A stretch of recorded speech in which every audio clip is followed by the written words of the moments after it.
Welcome to the Decision Masters podcast. I'm your host, Kirsten Parker. I'm a coach who specializes in conscious, clear-headed decision-making, which, despite how hard we work and how smart we are, is not always easy. Each week, I'll bring you science-backed tools and strategies to use in your daily life and career to make more confident, authentic decisions. Oh, and we're going to make it easy while we're at it. If you're into a life with less overthinking, people-pleasing, and perfectioning, and more making what you want matter, you're in the right place. So happy you're here. Let's get into it. Hello. We're going to talk about decisive people today and the secrets that we can steal from them.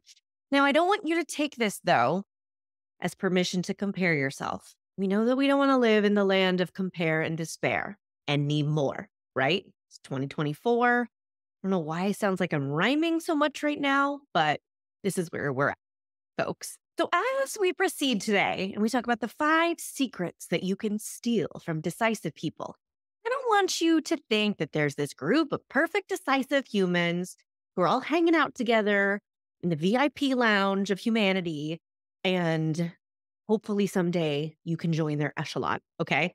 We're talking about us at our most decisive, best selves. We're talking about when you are your most decisive and badass in the world. What are you doing? So I want you to listen in that spirit, okay? We're saying there are 5 secrets that you can steal because sometimes that's fun language, like, hey, if they can do it, I can do it. But I also want you to remember you're decisive. You can do all this, and you are doing all of this in certain areas of your life. And what we're here to do is just pull these habits together so that you can be more decisive everywhere, all over the place that you want to be, okay? To it. Secrets. See what these decisive people have going on. Okay, secret number 1 is they know the target. And that language is funny because the example I'm going to use involves Target. So let's say you need a lamp and you wander into Target looking for a lamp. Or worse, you wander onto Amazon or just Google at large. If you don't pick a target first, if all of your most complicated decision habits are running amok, then you run the risk of spending 90 minutes looking at lamps, but not buying one, going on an unplanned deep dive of what even interior design style are you, setting out on a quest for everyone you have ever known's opinions on lamps, accidentally starting a house renovation project that you did not intend to. Decisive people know they need to pick a target. So when you go into Target to get a lamp, you know what you're there for. If you need a lamp today, because that's the target, then you know what's going to happen. You're going to go in, you're going to pick the lamp that you like the best or you hate the least, and you're going to spend no more than 20 minutes on it because that's how much time you have or that's how much energy you have for this project. The reason this works is when you know I have to pick a target, it makes risks and challenges and so-called complicated decisions so much more navigatable. Because while overthinky or overwhelmed or afraid of people's opinions, folks, for people with habits like those, we can get distracted and lost. For decisive people, they're navigating those risks and challenges and complications, knowing I have to look for a target. I have to decide what's most important so that I can use that to guide me through this situation. All right, secret number 2 is aim for imperfection. What's disgusting? I know, but it works. Decisive people are not trying for perfect and then accepting it if they fall short. Decisive people are aiming for the level of imperfection that they want, which makes them more intentional with their time and with their choices. So yes, I literally am saying decisive people are going into Target not expecting a perfect lamp, unless they have decided that what's most important is that I get the exact perfect lamp. Most likely, though, this decisive person is going in with eyes wide open that there will be variations of how much the style and function and price of the lamp options align with their ideal preferences. And they're going to go in with an open mind, and they're going to assess the data they get. And essentially, They're going to decide, what level of imperfect lamp do I like the best? This one doesn't have the perfect price, but it's perfect enough on everything else. Great, I'll take it. Or same for style, same for function. Now, to perfectionists, it might sound like I'm saying decisive people settle. And to perfectionists, I will say, yes, that is exactly what I'm saying. But to decisive people, it doesn't feel like settling because they're more interested in progress over perfection. They would rather take a step forward and then see what's possible from here than stay stagnant indefinitely. All right, secret number 3. Decisive people can live with other people's discomfort.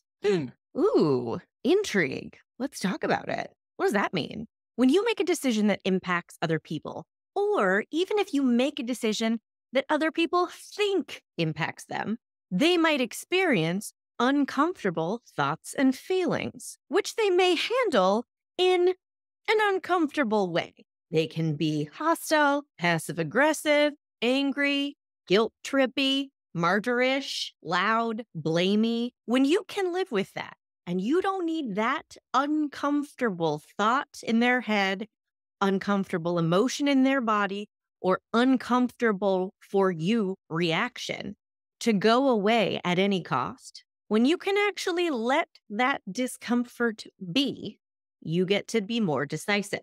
The opposite of this is bending your decisions around other people's thoughts and feelings, trying to manipulate or change their reactions so you don't end up being the decisive person you want to be, making the powerful, authentic decisions you want to make because you are so uncomfortable with that discomfort.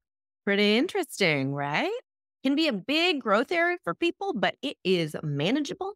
It's one I work with clients on all the time, and it is game changing for how decisive you get to feel and how you just get to move through the world, just being a little more comfortable with people's discomfort.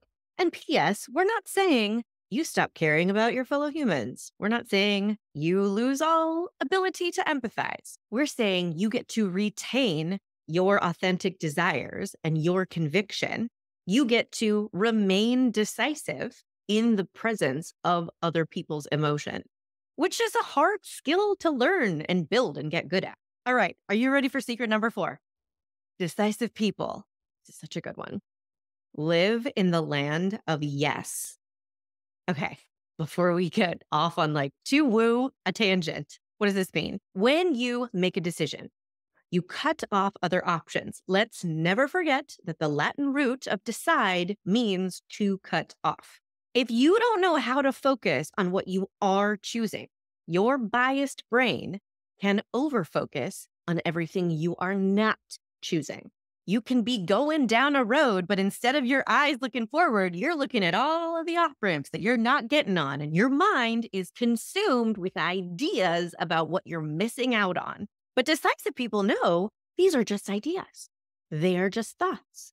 They are just sentences and images happening in your brain, likely causing emotions in your body. Decisive people know that's what's going on, and they're more interested in the truth of the reality they're creating with their choices than they are in the imagination of what could or might have been.